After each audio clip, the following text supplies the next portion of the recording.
আসসালামু আলাইকুম রহমতুল্লাহি অবরকাতুহ। সম্মানিত দর্শক, ২ মাসের সরকার একেবারেই নবীন, একেবারে কাঁচা, একেবারে শিশু। তো এই শিশু সরকার আমাদেরকে এ যাবৎকালে কি দিয়েছেন, আমরা কি পেয়েছি এবং তারা কি পেয়েছেন, এই বিষয়গুলো আসলে এত দ্রুত আমরা আসলে হিসাব করতে চাচ্ছিলাম না। আমরা চাচ্ছিলাম যে এই সরকারের একটি হানিমুন পিরিয়ড, যেটিকে বলা হয় একটা মধুচন্দ্রিমা, এই সময়টিতে আমরা তাদেরকে ডিস্টার্ব করব না। ৬ মাস তারা চলবে চমৎকারভাবে, শিখবে, বুঝবে এবং পরবর্তীতে নিজেদের মন এবং মেধা খাটিয়ে তারা এ জাতির কল্যাণ করবে। কিন্তু গত ৬০ দিনে তারা যে সকল কর্মকাণ্ড করেছে, সরকারের মন্ত্রীরা, স্বয়ং প্রধানমন্ত্রী, এতে করে যে বাকি সময়গুলোতে আগামী দিনে আপনারা যে সরকারের প্রতি বা সরকার প্রধানের প্রতি একটা আস্থা রাখবেন, এই পরিবেশ পরিস্থিতি লক্ষ্য করা যাচ্ছে না। আমরা জানি যে আমাদের একটা প্রবাদ আছে, মর্নিং শোজ দ্য ডে। সকালটা দেখেই বোঝা যায় যে আগামীতে কি হবে। অথবা আমরা যে কথাগুলো বলি, জন্ম হোক যথা তথা, কর্ম হোক ভালো। একটা মানুষ সম্পর্কে যাই থাকুক না কেন, সে ধরুন নিম্ন বংশ থেকে এসছে, লেখাপড়া জানে না, অনেক কিছু, দেখতে ভালো না, কিন্তু বাস্তবতা হলো মানুষ চায় যে এই মানুষটি কেমন কাজ করে। এই পৃথিবীতে দেখতে খুবই কুৎসিত ছিল, এরকম অনেক মানুষ কিংবদন্তির সৌন্দর্য তৈরি করে গেছে এই পৃথিবীতে, মহান সব শিল্পকর্ম করে গেছে, কিন্তু দেখতে একদম ভালো ছিলেন না। যেমন ভিনসেন্ট ভ্যান গগ, যেমন গিয়াসউদ্দিন বলবন, একদম দেখতে ভালো ছিলেন না। তো চিত্রকল্পে বা ভারতীয় শাসনতন্ত্রের ইতিহাসে গিয়াসউদ্দিন বলবন বা বিশ্ব চিত্রকল্পের ইতিহাসে, চিত্রকলার ইতিহাসে ভিনসেন্ট ভ্যান গগের সমপর্যায়ের কেউ নেই। আচ্ছা, লেখাপড়ার কথা যদি চিন্তা করেন, সেখানে মোহাম্মদ রসুল্লাহ সাল্লাহ আলাইস্লামের কথা না হয় বাদ দিলাম, কিন্তু হজরত উমর রাদিয়াল্লাহু তাআলা আনহু খুব বেশি লেখাপড়া জানতেন বলে আমার কাছে মনে হচ্ছে না। সবাই, মানে হজরত আলী রাদিয়াল্লাহু তাআলা আনহু শিক্ষিত ছিলেন, কিন্তু হজরত উমর রাদিয়াল্লাহু তাআলা আনহু এর হয়তো অক্ষর জ্ঞান ছিল। আর বাদশাহ আকবর, সম্রাট আকবর, তার কোনো অক্ষর জ্ঞান ছিল না, অর্থাৎ ক খ গ গ আলেফ বা তাসা কিছুই জানতেন না। কিন্তু অবাক করার ব্যাপার হলো যে ভারতীয় শাসকবর্গের মতো তার চেয়ে জ্ঞানী গুণী পণ্ডিত ব্যক্তি এবং লেখাপড়া জানা না থাকা সত্ত্বেও জ্ঞান গরিমায় ভারতীয় ধ্রুপদী সাহিত্য থেকে শুরু করে গ্রিসের বা যে মুসলমানদের স্বর্ণযুগের যত রকম শিল্পকর্ম, সাহিত্য, সংস্কৃতি যা কিছু আছে সব আকবরের মুখস্থ ছিল। বিশাল লাইব্রেরি ছিল তার, এবং তাকে এগুলো পড়ে শোনানোর জন্যে এবং তাকে এগুলো বোঝানোর জন্য একটা বিরাট গ্রুপ ছিল। তো কাজেই ওসব নিয়ে মানুষ চিন্তা করে না, মানুষ চিন্তা করে যে একজন মানুষ কিভাবে কর্ম করে। এক, ২ নম্বর হলো যে জীবনের শুরুতে একজন মানুষ খুব মন্দ কাজ করেছেন, পরবর্তীতে ভালো কাজ করেছেন, এরকম ইতিহাস খুব অল্প, নাই বললেই চলে বেশিরভাগ ক্ষেত্রে। অর্থাৎ একজন মানুষের শৈশব, কৈশোর এবং যৌবন, এই ৩টি সময় দ্বারাই তার পরবর্তী জীবনের কর্মধারা, গতিধারা নির্ধারিত হয়, তা সে রাজনীতি হোক কিংবা ব্যক্তিগত জীবন হোক। সেই দিক থেকে বর্তমান যে সরকার, সেই সরকারের কোন কর্ম, কোন চিন্তা, কোন ধ্যান এবং কোন ধারণা দ্বারা আপনি আমি নিশ্চিত হব। বরং উল্টো যেটা হচ্ছে, সবকিছু লডর ভডর হয়ে গেছে। শেখ হাসিনার জমানাতে যেভাবে একটা সিস্টেম চলছিল, সেটাকে ডক্টর মোহাম্মদ ইউনূস এসে বললেন যে ও মাই গড, মানে চট্টগ্রাম আঞ্চলিক ভাষায় যে এখানে তো সবকিছু লডর ভডর হয়ে আছে। ভালো কথা, তিনি 18 মাস চেষ্টা করে সেই লডর ভডর ঠিক করতে পারেননি, বরং তার নিজের লডর ভডরের কারণে আরো অনেক সমস্যা তৈরি হয়েছে দেশে এবং দেশের বাইরে। বাংলাদেশের যতটুকু মান মর্যাদা ছিল, পাসপোর্টের যতটা মান মর্যাদা ছিল, পতাকার যতটা মান মর্যাদা ছিল, সবগুলো তছনছ হয়ে গেছে। এবং তার উপর আবার যখন বর্তমান সরকার এলো, সবাই তো ভীষণ রকম আশাবাদী হইল যে এত জনপ্রিয়তা, এত জনসমর্থন এবং কোনো প্রতিদ্বন্দ্বী নেই। তো এরকম একজন মানুষ, তিনি নীরবে নিভৃতে সুন্দর করে চিন্তা করে অনেক ভালো কাজ তিনি করতে পারবেন। তো ভালো কাজের কোনো নমুনা নেই। তিনি তার পিতার যে আরাধ্য, পিতার যে কাজ নিয়ে প্রচুর আলোচনা আছে, সমালোচনা আছে এবং ওনার সেই খাল কাটা নিয়ে প্রচুর গল্প আছে। এখন পুত্র হিসেবে প্রধানমন্ত্রী তার পিতার সেই ঐতিহ্যকে, খাল কাটাকে তিনি একেবারে তার যে প্রাইম, মরে গেলেও তাকে খাল কাটতেই হবে এবং এটার মধ্যেই তিনি তার অমরত্ব খুঁজে পাচ্ছেন এবং শ্রেষ্ঠত্ব তিনি প্রমাণ করতে চাচ্ছেন খাল কাটার মাধ্যমে।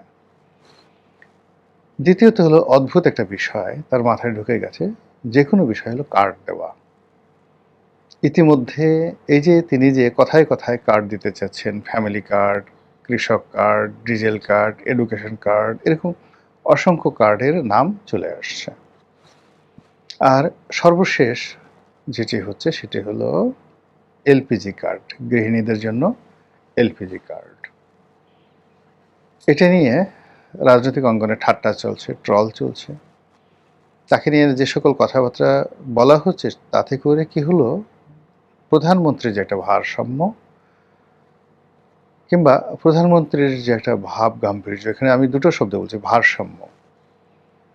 অর্থাৎ তিনি সৌরজগতের সূর্য যেভাবে তার গ্রহ উপগ্রহ তাদেরকে নিয়ন্ত্রণে রাখে একটা মাধ্যাকর্ষণ শক্তি দিয়ে এবং তার ফলে পৃথিবীতে একটা ভারসাম্য আছে, তেমনি যিনি দলনেতা হবেন, দ্য টিম লিডার, যেমন প্রধানমন্ত্রী, তার কর্মে কনসিস্টেন্সি থাকবে, তার কর্মে মানুষ ভাববে যে অদ্ভুত একটা বিষয়, সুন্দর একটি বিষয়, অসাধারণ একটি বিষয় প্রধানমন্ত্রীর মাথা থেকে বের হয়েছে, যেটি আমরা কল্পনাও করতে পারতাম না।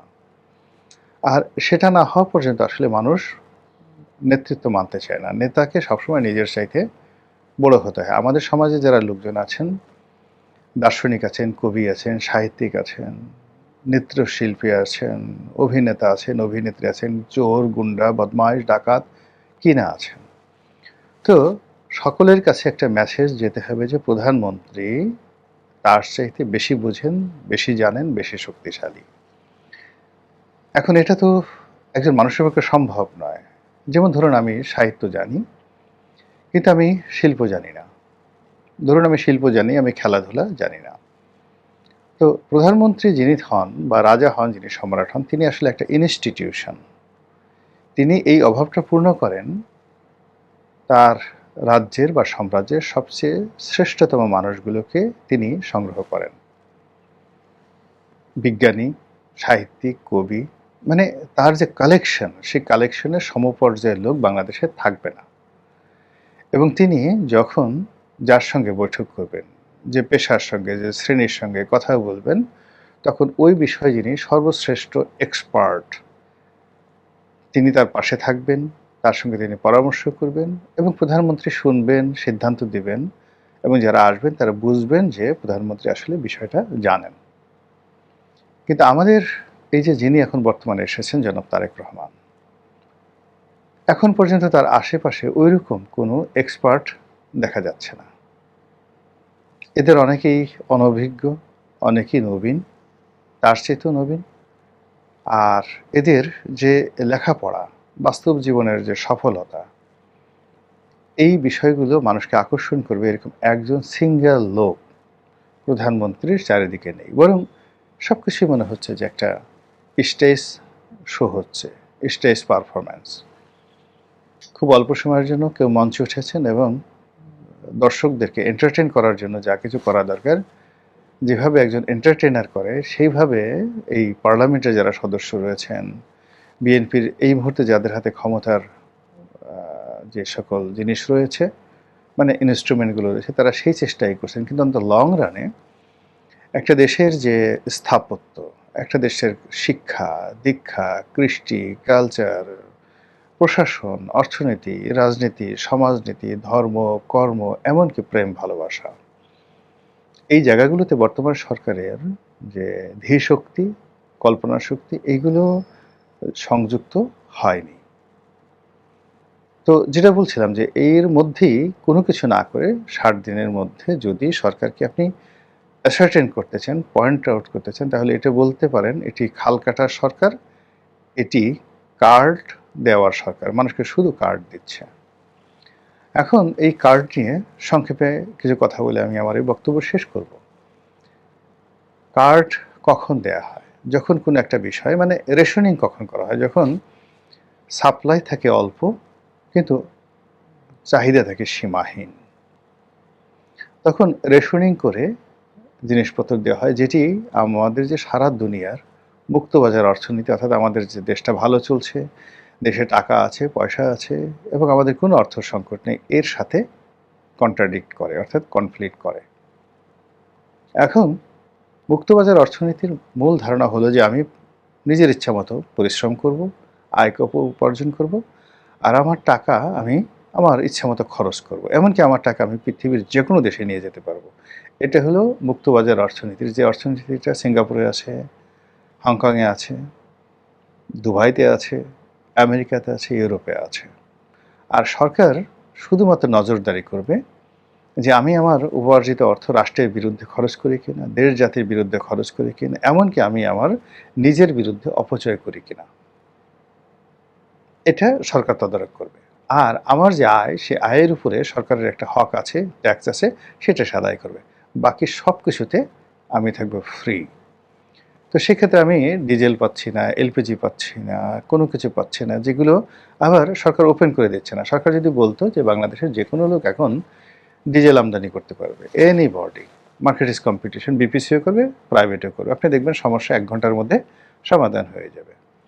তো সেই কাজটা না করে সরকার এই পুরো সার্ভিসটা, জ্বালানি সেক্টরটা তার নিজের কাছে রেখেছে, বিদ্যুৎ সেক্টরটা তার নিজের কাছে রেখেছে। আর বিদ্যুৎ সেক্টরটা তার নিজের কাছে রাখার কারণে, জ্বালানি নিজের কাছে রাখার কারণে এগুলো সরবরাহর দায় দায়িত্ব সম্পূর্ণ তার, কিন্তু সেটা সে করতে পারছে না। এবং আমাদের এই বাংলাদেশে কখনোই এই যে এখনকার মতো এতটা ক্রাইসিস যায়নি। আর সেই ক্রাইসিস মোকাবেলা করার জন্য এভাবে কার্ড দেওয়া হবে, আর কদিন পরে হয়তো বিদ্যুৎ কার্ড দেওয়া হবে। তো এটা আমরা আসলে কখনো কল্পনা করতে পারিনি। এখন এই কার্ড দেওয়া বা রেশনিং যে সিস্টেমটি, এটি আমাদের দেশে মুক্তিযুদ্ধের পরে হয়েছিল। প্রচণ্ড অভাব ছিল এবং সেই অভাবের কারণে যা কিছু হয়েছিল, এতে করে সরকারের ভালো হয়নি। সরকারের মধ্যে চিনি চোর, গম চোর, টিন চোর এগুলো বের হয়ে গেছিলো, এমনকি কম্বল চোর বের হয়ে গেছিলো। তো কাজেই সেখান থেকে সরকার বের হয়ে এসছে, প্রাইভেটাইজেশনে চলে গেছে। তো ৭০-এর দশকে যেটা ফেল করেছে, ইভেন যেটাকে এই কার্ড সিস্টেম বা রেশনিং সিস্টেমের সবচেয়ে উর্বর যে এলাকা, সেটি হলো কমিউনিস্ট কান্ট্রিগুলো। এখন কিউবাতে আছে, উত্তর কোরিয়াতে আছে। তো আমরা কি কিউবা উত্তর কোরিয়া হতে চাচ্ছি কিনা, বা আমরা অন দ্য লং রানে এইভাবে চলবো কিনা, এই বিষয়গুলো সরকারকে সিদ্ধান্ত নিতে হবে। আমার কাছে মনে হচ্ছে প্রধানমন্ত্রীকে কতগুলো বই পড়তে হবে। জন লকের বই পড়তে হবে, অ্যাডাম স্মিথের বই পড়তে হবে অর্থনীতির বিষয়ে। তাকে চাণক্য এবং ম্যাকিয়াভেলির, অর্থাৎ চাণক্যর অর্থশাস্ত্র, এটা ৪-৫ বার পড়তে হবে, আদারওয়াইজ এটা বোঝা যাবে না। আকবরনামাও তাকে পড়তে হবে, আবুল ফজলের লেখা আকবরনামা, রাষ্ট্র কীভাবে চলে, এই জিনিসগুলো একাধিকবার পড়তে হবে, তার মাথার কাছে এই জিনিসগুলো রাখতে হবে। এগুলো শুধু বললে হবে না, এবং এগুলো তিনি যদি না বোঝেন, এগুলো নিয়ে আবার আলোচনার টেবিল বসতে হবে, যে আসলে প্রিন্স নিয়ে সুলতান সুলেমান তার প্রকাশ্য রাজদরবারে তিনি ম্যাকিয়াভেলির প্রিন্স নিয়ে আলোচনা করতেন। এখনো পর্যন্ত কনফুসিয়াসের থিওরি নিয়ে আলোচনা হয়। ওয়েলফেয়ার স্টেট বা কল্যাণকর রাষ্ট্র, সেই কল্যাণকর রাষ্ট্র বলতে অ্যারিস্টটল কী বোঝাতে চেয়েছেন, সেই জিনিসগুলো নিয়ে এখনও আলোচনা হয়। রুশোর, ভলতেয়ারের যে লেখাগুলো, সেগুলো নিয়ে এখনও বিভিন্ন রাজদরবারে আলোচিত হয়। তো কাজেই প্রধানমন্ত্রীকে এই জিনিসগুলো নিজে পড়তে হবে, অথবা মানে যারা পড়েছেন তাদের কাছ থেকে জেনে নিতে হবে যে আসলে এটার থিম কি অ্যান্ড থিওরি কী। এবং সঙ্গত কারণে অনেক মানুষ অনেক জিনিসগুলো ভুলে যায়। যেমন একটা শব্দ প্র্যাগম্যাটিক আমরা ব্যবহার করি। তো আমি ১০ বার ২০ বার মনে করেছি, দেখেছি, পড়েছি, কিন্তু হঠাৎ করে আমি ভুলে যাই যে এটার আসলে বাংলা কী? এই প্র্যাগম্যাটিক শব্দটির বাংলা কী? এইজন্য হয় কি যে প্রতিনিয়ত এই যারা এই শব্দগুলো জানে, যারা এই লেভেলের লোকজন আছে, তাদের সঙ্গে না চললে প্রধানমন্ত্রী এখন যে উপাধি পেয়েছেন কার্ড নিয়ে, এবং যেভাবে লোকজন তাকে নিয়ে ট্রল করছে, এটা যদি বাড়তে থাকে তাহলে তার পক্ষে আসলে ভালো কাজ করা সম্ভব হবে না। তিনি ১৮ কোটি মানুষের একটা বিরাট অংশ যারা তাকে নিয়ে ট্রল করবে, যাকে তারা গালাগালি করবে, শক্তি প্রয়োগ করে তিনি কখনোই এই জিনিসগুলো বন্ধ করতে পারবেন না। তিনি মানুষের সম্মান, মর্যাদা তিনি অর্জন করবেন তার আপন কর্ম, তার আপন চিন্তা এবং জনগণের প্রতি তার প্রেম এবং ভালোবাসা দিয়ে। কিন্তু অলনে ছাড়েন একটা ফটোকার্ড ছেড়ে রাস্তার পাশে গাড়ি থামিয়ে একজন উৎসুক রমণীর সঙ্গে ছবি তুলে যে তার শিশু সন্তানকে নিয়ে প্রধানমন্ত্রীর সঙ্গে দেখা করতে চাচ্ছে, ইটস এ সিম্পল ম্যাথ। এটা যে কোনো মানুষ বুঝতে পারে। Why and how it is happening, এটা কিভাবে ঘটে, সব মানুষ বুঝতে পারে। তো কাজে এগুলো দরকার নেই, আদৌ দরকার নেই। অনেক কিছু আছে করার, অনেক কিছু বলার আছে, যেগুলো দিয়ে মূলত এখন যেটা দরকার সেটা হলো একটা আত্মবিশ্বাস। আমি প্রধানমন্ত্রী, আমার ক্ষমতা আছে, আমার কাজ করার শক্তি আছে, সামর্থ্য আছে, এবং আই মাস্ট ডু, আমি অবশ্যই করব এবং আমি একটা ইতিহাস তৈরি করব। এই যে দৃঢ়তা, এটা প্রকাশ করতে হবে না, হৃদয়ের মধ্যে থাকলেই চোখে মুখে ফুটে উঠবে। আল্লাহ প্রধানমন্ত্রীকে হেদায়েত দান করুন, আমাদের প্রতি রহম করুন। আসসালামু আলাইকুম রহমতুল্লাহি ওয়া বারাকাতুহু।